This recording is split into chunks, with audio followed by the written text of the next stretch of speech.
leagues. Dibs on these. What? Oh, come on, Quagmire. Joe, I said dibs. No, you're right. You said dibs. First tips question of the day, sponsored by Trantolo and Trantolo. If you've been seriously injured, they're the law firm you want to call up.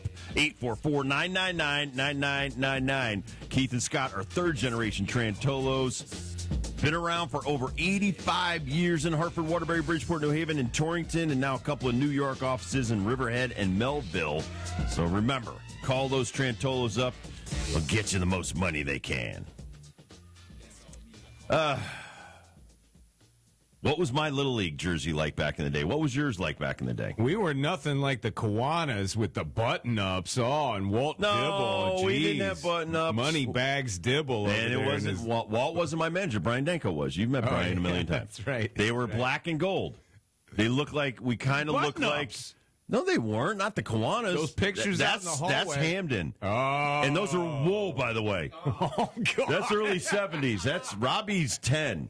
Christopher's 12. So, look, yeah, this is night. That was Hamden. Okay. Those are wool. Those are beautiful. And I think was that like rainbow cleaners? Yeah, I think those are rainbow cleaners. Yeah, so those are hand-me-down. Great team. We were talking yesterday about the hats that we would get. Now, my Little League had like this big, it was like a trucker hat.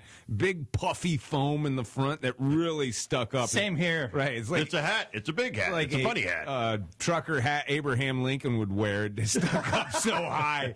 It was so dorky. You could put a baseball on top of your head inside the hat. But what color were your team? Now, I played for three different teams. My first team was the Moose Lodge, and that was a purple and yellow hat. Then the second team was like Fred Flintstone. Yes, the Moose Lodge. Then it was Lions Club. We had Lions Club because we had like Rotary, Kiwanis. They were all like your local clubs. Then I went to the Elks Lodge after that.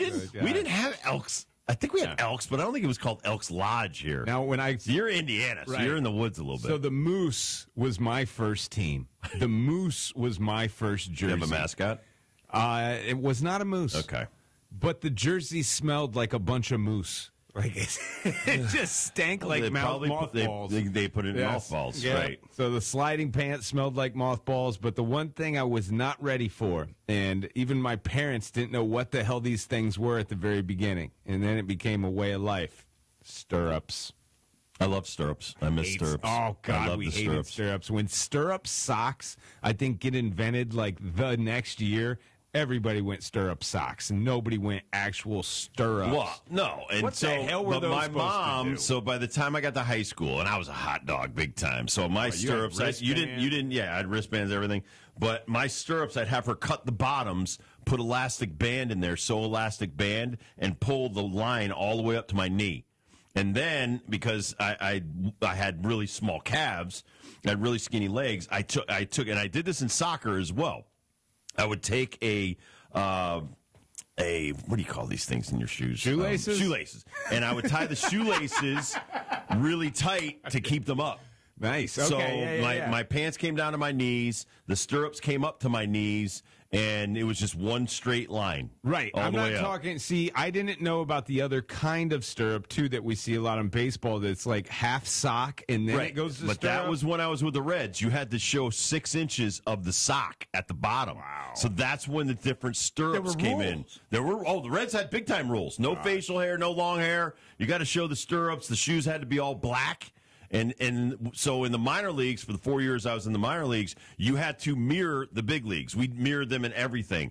Signs, the way we did everything. So that when you got to the major leagues, it was all uniformed and you didn't have to worry about them switching something up on you. But in the minor leagues, your shoes had to match the big leagues. Your pants and your socks had to match the big leagues. So it was very militant. The Reds were a militant organization. When was the first baseball team you played on where your pants had a belt? We had no belts in our little league. Yeah. No belts. I might have had them there when I was 8 to 10. The Rainbow Cleaners, I'll tell you what, money bags. But that's the only way you kept them up. Remember, they were real baggy, too. Oh, yeah. Those wool uniforms are awful. Minor leagues, we had belts because they were different uniforms, because you're in different cities. I was in the Tampa Tarpons. We were the Cedar Rapids Reds, Denver Zephyrs. So you always had a different uniform there, and which was cool because the Denver Zephyrs, they were like green, purple, and black. And they had Zephyrs across it. When we were the Vermont Reds, you just had a big V, but it was all reds. So it wasn't. Some of them was easier to wear than some of the other ones, but the Tampa Tarpons was awful. It was a giant fish across your chest.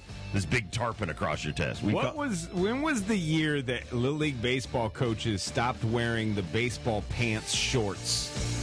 But they still wear them. Do they? Oh, yeah. You've seen some? I've seen people wearing the bike ones. Oh, no way. Like football coaches. I thought those died. I've seen them wear football old shoes with the little grooves on the bottom still. Nice. Yeah, I don't do that. Those are some old timers then. Those are some real. There's still some old timers around, man. Old time umpires wear those Herman Munster steel-toed shoes around. Hell yeah. That never gets old. Who we got coming up next?